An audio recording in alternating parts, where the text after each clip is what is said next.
Podemos seguir então? Vamos falar agora dos 3 teólogos, 2 imperadores e um concílio.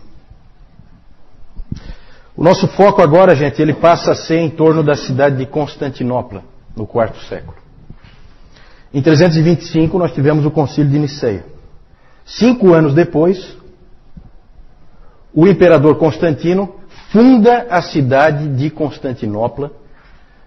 5 anos depois, tá? Ele funda a cidade de Constantinopla, fez para ele, né, a cidade. Na verdade, a cidade já existia, era Bizâncio, mas ele construiu uma nova cidade, digna de um imperador, e aquela cidade passa a ser a cidade mais importante. Até mais importante do que a própria Roma. Certo? Porque, afinal de contas, o imperador está lá e todo o poder, o centro de poder é lá. E ali em torno, então, isso já é no Oriente, isso é na Ásia. Então ela sai da Europa e vem para a Ásia. E ali então, as coisas que nós vamos falar estão ali próximas de Constantinopla. Vamos falar de 3 teólogos importantes que são conhecidos como os grandes capadócios. Já ouviram falar dos grandes capadócios? São esses três teólogos. São eles Basílio de Cesareia, Gregório de Nissa e Gregório de Nazianzo. Por que grandes capadócios? Porque eles são da Capadócia. Daqui a pouco eu vou mostrar para vocês onde é que fica a Capadócia. O IV século, gente, é a era de ouro da igreja grega. Da igreja do Oriente, a igreja grega, a igreja de fala grega. É a época de ouro, o IV século, é quando os seus maiores teólogos surgiram e onde ela foi mais influente. Provavelmente para o catolicismo romano, o século mais importante deve ser o século XIII, e para os protestantes, qual seria o século mais importante? XVI, com certeza. XVI. Né? Aqui nós temos 2 irmãos, Basílio de Cesareia e Gregório de Nissa. Os 2 são irmãos. E o Gregório de Nazianzo é amigo do Basílio. Nós vamos falar daqui a pouquinho do que eles passaram juntos. Foi esse Gregório de Nissa que falou a respeito do burburinho teológico que era em todo lugar que ele ia naquela época. A frase dele é muito interessante, a frase que ele escreveu. Ele inclusive estava se queixando né, da situação, porque ele fala assim, ó: vendedores de roupas, cambistas, feirantes, todos estão envolvidos. Se você pede o troco, eles filosofam sobre o gerado e o não gerado. Se você pergunta o preço do pão, a resposta é que o pai é maior e o filho é menor. Se você pergunta ao criado, o meu banho está pronto? Ele lhe diz que o filho foi feito do nada. Então ele estava incomodado com aquilo porque não se falava em outra coisa naquela época. Certo? Interessante isso, muito interessante. Esse Gregório de Nissa, ele passou parte da vida meio perdido, assim, meio sem rumo.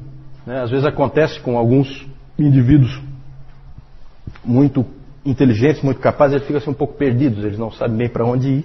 Mas depois ele acabou se acertando na vida e acabou encontrando uma fé muito profunda e tornou-se teólogo. Ele é um tipo de teólogo poeta. É muito comum no Oriente, tá, gente? O cristianismo do Oriente ele é bem diferente do cristianismo do Ocidente. Então é muito comum eles misturarem com poesia a teologia deles. É muito comum eles enfatizarem sempre o mistério. Esse Gregório de Nissa escreveu um livro chamado A Vida de Moisés. Não sei se é uma biografia do nosso irmão ali, mas não autorizada, tudo bem, não autorizada. A Vida de Moisés, e ali ele escreve uma frase que só para vocês terem como exemplo, ele põe uma frase assim, ó: Moisés penetrou a escuridão e então viu a Deus nela. Perceberam assim a coisa poética, misteriosa? Isso aí é só um exemplo de uma frase. É assim que eles fazem teologia. É assim que eles sempre fizeram teologia, tá? Ela tem esse elemento. Basílio era o irmão do Gregório de Nissa, tinha 6 anos a mais que ele, mais velho, e ele estudou na Academia de Atenas. Esses caras são muito bem preparados. O Basílio de Cesareia estudou na Academia de Atenas e lá ele conheceu um sujeito que passou a ser um colega para a vida toda dele, que é o Gregório de Nazianzo. Os dois estudaram juntos na academia de Atenas e depois foram monges juntos no deserto, certo? O Basílio e o Gregório. Só que eu já falei que os monges lá do Oriente, eles são os monges estranhos. Eles saem, eles se isolam para depois voltar. E foi isso que eles fizeram mesmo, tá? E o Basílio, eu já falei do Basílio, vocês provavelmente não lembram, quando nós falamos do monasticismo, o Basílio, ele apoiou o modelo de monasticismo do Pacômio, que era o de pequenos grupos da vida comum. Ele apoiou e foi ele que falou aquela coisa assim, que você tem que ter alguém com quem expressar a tua humildade. Ele falou que para Jesus Cristo lavar os pés, ele não podia ser os pés dele, tinha que ser os pés de outra pessoa. Foi o Basílio que disse isso. E o Basílio é famoso por ter criado a regra do monasticismo do Oriente. Certo? Não o monasticismo do Ocidente. Porque no monasticismo do Ocidente, quem criou a regra? Benedito de Núrcia. Exatamente. Certo? Quem copiou quem? Bom, como o Benedito está longe de nascer aí ainda, então eu acho que o Benedito é que copiou o Basílio. Tá? Basílio e Gregório tinham também uma irmã mais velha, chamada Macrina. Ela influenciou profundamente esses dois rapazes na fé. E o Gregório de Nissa, o irmão do Basílio, escreveu mais tarde um livro, A Vida de Macrina, em que ele conta então a história dessa Macrina. Macrina fundou vários mosteiros para mulheres.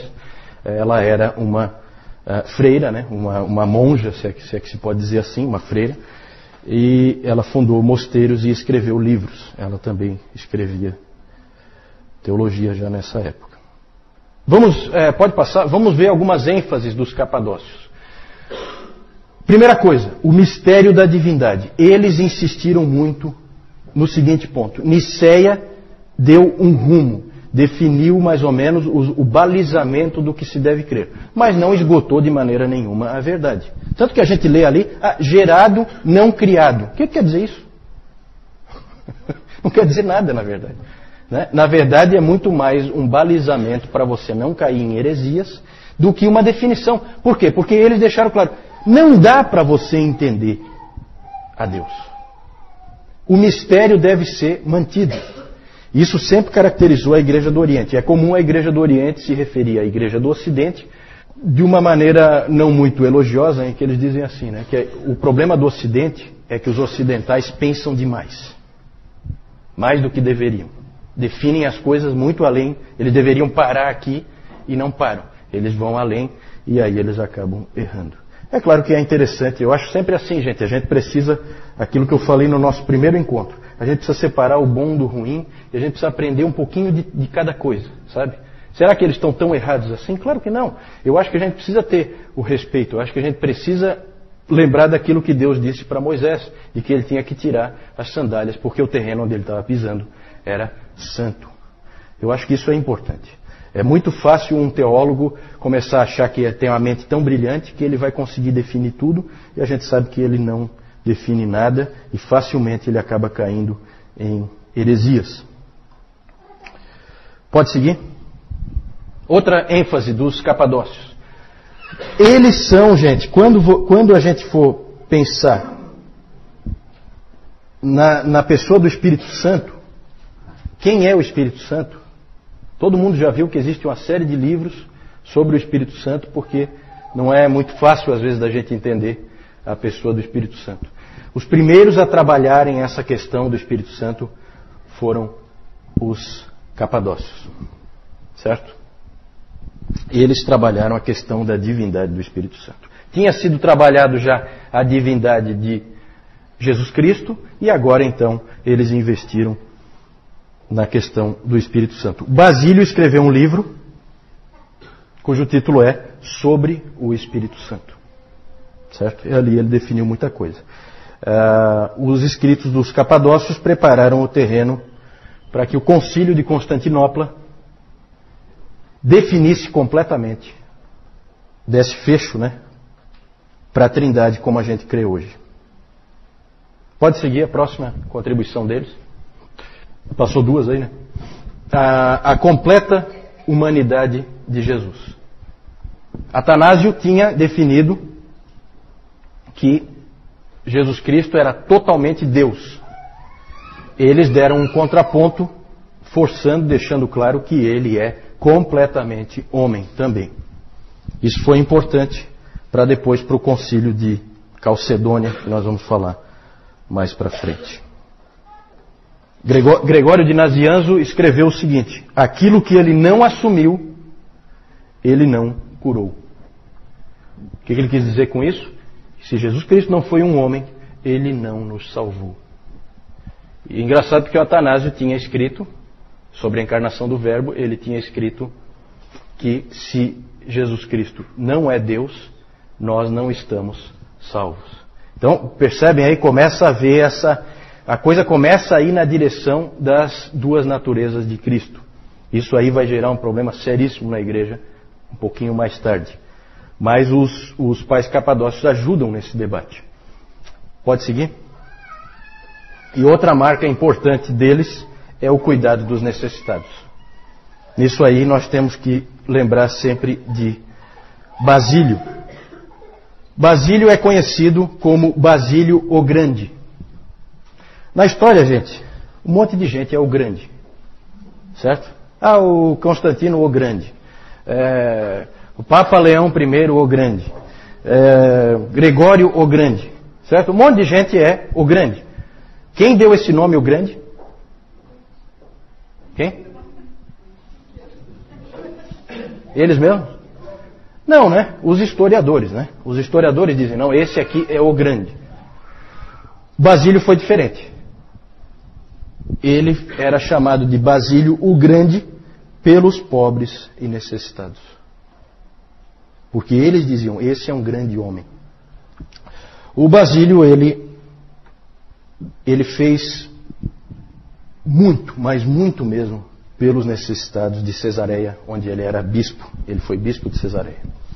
Ele fundou hospitais, orfanatos e abrigos para as pessoas necessitadas. Ali com Basílio começa essa coisa que a igreja sempre teve de investir nesse tipo de instituição, né? Hospitais, orfanatos, amparar os necessitados, amparar os que precisam. Houve tempo em que o Estado não fazia absolutamente nada nesse sentido.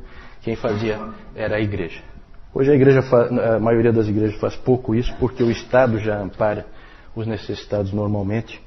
E aí a gente acabou perdendo uma bela oportunidade de testemunho em função disso.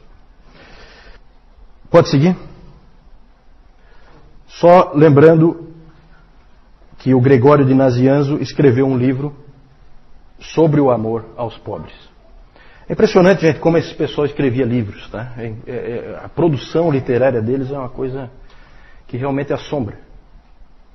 Eu não sei, e vocês imaginam como eles escreviam, né? Não tem a canetinha Bic, muito menos um processador de texto, uma coisa assim, né? Não era fácil, mas eles produzem muito. Sobre o amor aos pobres, o livro do Gregório de Nazianzo. Então esses eram os capadócios, vejam que eram homens importantíssimos, foram importantíssimos na história da igreja, marcaram muitas posições que depois foram usadas por outros. É sempre assim, tá? A história da igreja é sempre assim. Um constrói em cima do que o outro já estabeleceu. Pode ver que isso é bem claro. Vamos falar... Aí agora essa parte aí eu não vou gostar muito, não. Essa parte aí eu até tinha pensado em tirar, mas sou obrigado a falar, não tem jeito. O momento histórico aí exige. Vamos falar dos dois imperadores. Esse primeiro mesmo eu queria ter riscado, eu não queria falar dele. Mas pode passar, vamos lá, vamos falar dele. Não tem jeito.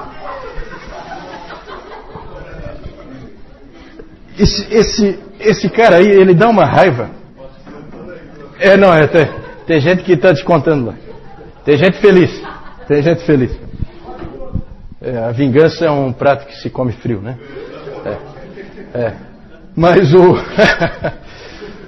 Mas esse aí eu acho que é o único imperador em que nunca se diz o nome dele sem falar um qualificativo, né? De todos os imperadores é o único que nunca é dito o nome dele sem falar o qualificativo, é esse aí, certo? sempre o nome dele é dito Juliano o Apóstata. Sempre. Tá? E isso aí não é muito bom. Vamos falar então desse Juliano aí. É interessante o que aconteceu. Em 337, vejam que ainda estamos aí no quarto século, na primeira metade do quarto século. Em 337, morre o imperador Constantino. Constantino tem 3 filhos. Qual deles quer ser imperador? Quem? Qual deles quer ser imperador? Todos os 3. Né? Todos os 3. Os 3 querem ser imperadores. E por um tempo o império teve 3 imperadores. Que aí eles ficam brigando, né? Sabe como é que é? No fim, Constâncio, um dos filhos, acabou prevalecendo. Ele morre em 361 e aí ele é sucedido por um parente seu, um primo, que é o Juliano. Vem logo depois do Constâncio. Juliano nasceu em uma família cristã, foi criado como cristão, mas com 20 anos de idade ele renunciou à fé. Daí o nome dele, o apóstata. Ele, na verdade, se converteu do cristianismo ao paganismo.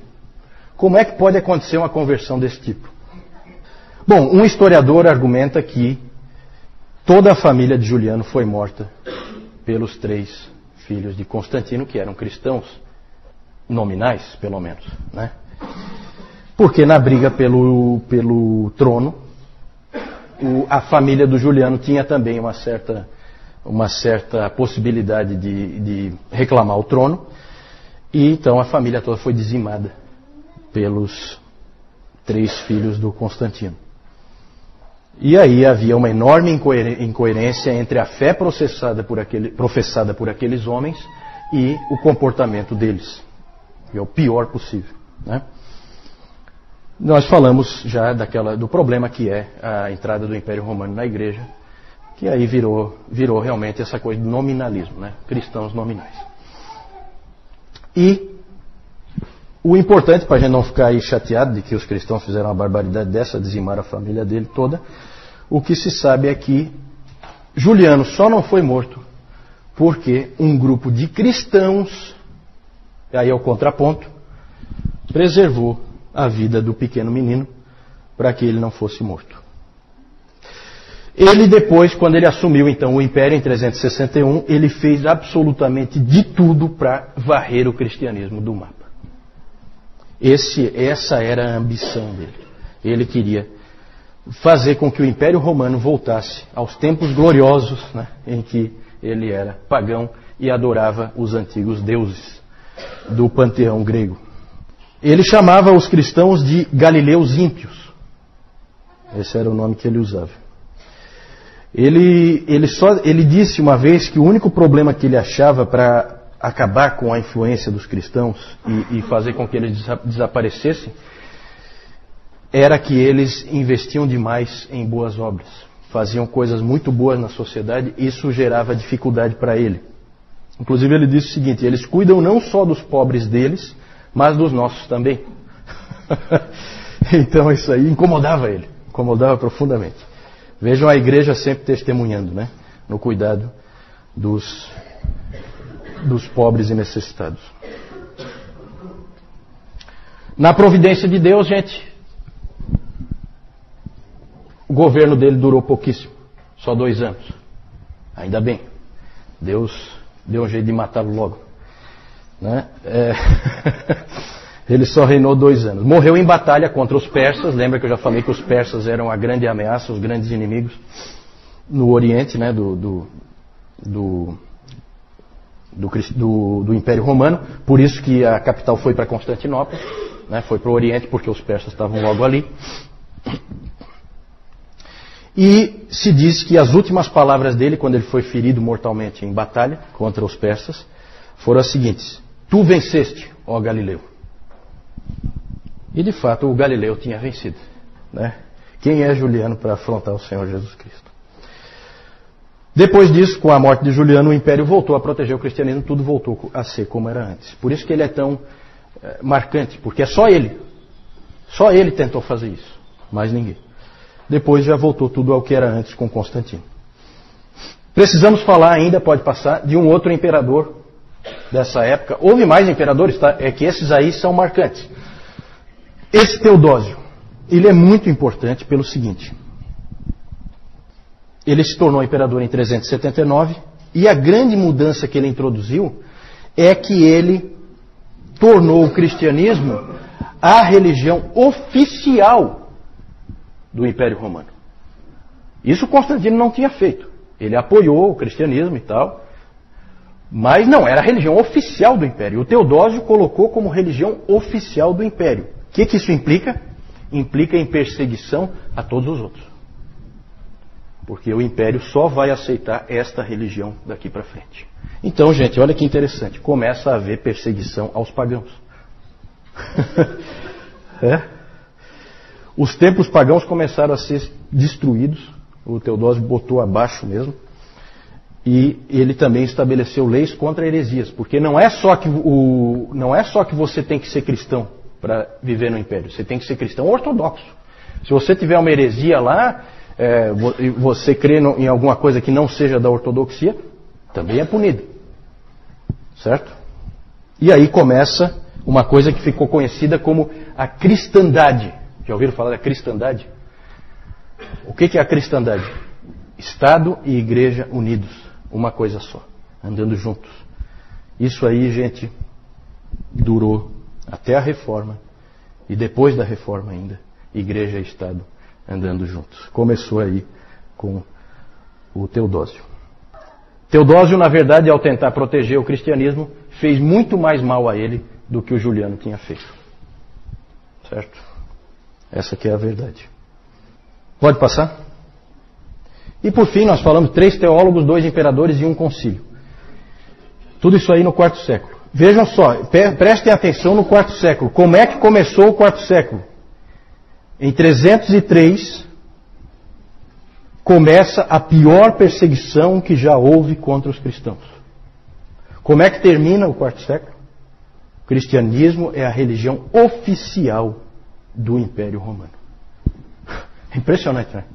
É revolucionário esse 4º século. É uma coisa impressionante. O 2º concílio ecumênico, segundo é o concílio de Constantinopla. Aqui nós estamos terminando o 4º século, né?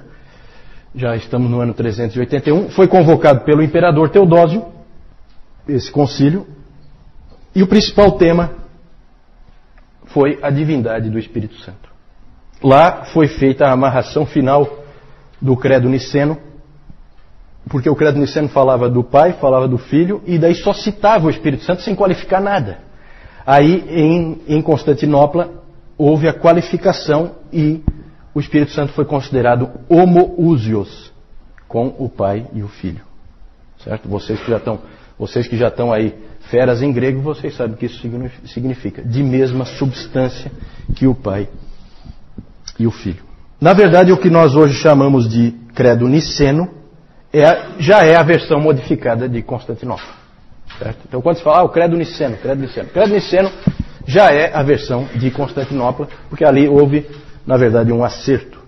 Ok, podemos seguir? Aqui vou mostrar para vocês, então, Capadócia, na Ásia Menor. Ásia Menor é essa ponta aqui, né, da Ásia. Aqui é a Capadócia. Onde está Constantinopla? Constantinopla sempre é uma ponta, né? É a ligação Ásia e Europa. Ali existe uma ponta em que a Ásia e a Europa se ligam, né? Por isso que é estratégico. Você fica ali, você protege toda a Europa de quem vem daqui, certo? Que seriam os persas, né? Os persas vêm, acho que daqui, né? Isso. Pode passar? Aí os teólogos, o Basílio, Gregório de Nissa, os dois são irmãos, Basílio 6 anos mais velho que o Gregório, e o Gregório de Nazianzo, amigo do Basílio. Pode passar? Os 2 imperadores aí, o feioso lá, Juliano o apóstata, e o mais feio ainda, Teodósio I, né, são os dois imperadores importantes aí, além de Constantino, é claro, no quarto século. Pode passar. Aí só para mostrar para vocês Constantinopla. Aqui é o Estreito de Bósforo, né? Para lá é o Mar Negro e aqui é o Mar Mediterrâneo. O Estreito de Bósforo liga os dois e aqui fica Constantinopla. Lá tem um mapa, lá mostra vários muros de proteção, vários muros. Cada imperador que assumia lá construía mais um muro, né? Porque o muro dá uma certa vantagem na hora de uma guerra, né? E então vocês veem aqui como é próximo. Aqui é Europa e aqui é Ásia, né? Certo? Pode passar?